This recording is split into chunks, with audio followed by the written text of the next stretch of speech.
Luka's been on an absolute tear. He's been crushing it. What has Luka been able to do to elevate his game this season?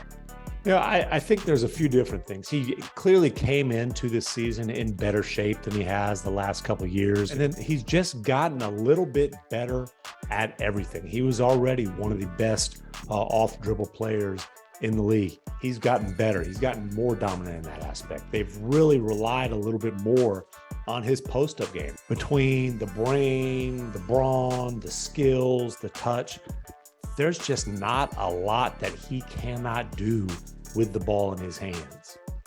All right, we get it. Luka is very good. I got a hard question for you that I would only ask you because you are in the know. What's something that Luka's not so great at? You got me, I don't know. You can talk about a lot of things on the basketball court. He's not so great when he doesn't have the ball in his hands. When he doesn't have the ball in his hands, he's basically just, he might as well go get a sip of water. As much as anything else, he's not so great at letting things go when he feels like he doesn't get a whistle. Jason Kidd has gotten him to the point where he's at least running back on defense instead of parking it and arguing with the refs in the moment. But I would say that's actually the area of his game where he could stand to improve the most. I'm complaining way too much, and I got to work on that. Part of the conversation that I feel like has been coming around Luka since he started in this league. Who can help him? It's not on me. It's the whole team. Well, certainly on this roster, when you look at scoring ability, Christian Wood is the first name that comes up. What Wood can do is score in a lot of different ways. He can pick and pop. He can pick and roll. He can attack a closeout. If you want to trap Luka up high on the floor, force out of his hands, Wood has shown the ability to make plays out of the short roll, whether it's kind of slither into the basket himself, or he's shown the ability, hey, make that extra pass, get the ball to shooters open on the weak side. Are there other flaws? Absolutely. That's part of the dilemma.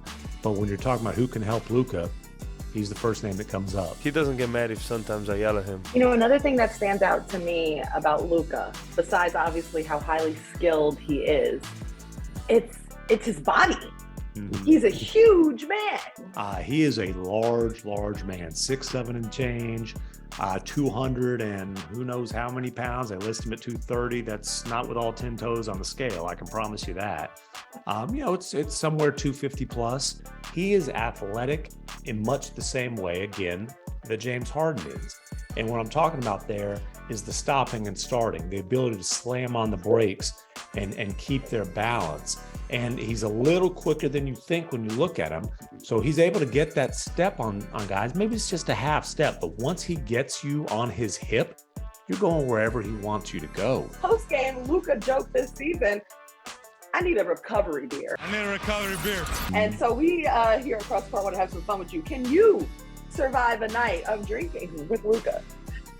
I like my odds. And listen, I like my odds because I feel like I've at least got the training wheels experience. I went to Slovenia this summer. I was in Germany for a group stage of Eurobasket when it's flooded with Slovenians. And so I've thrown down a few brewskis with Slovenians.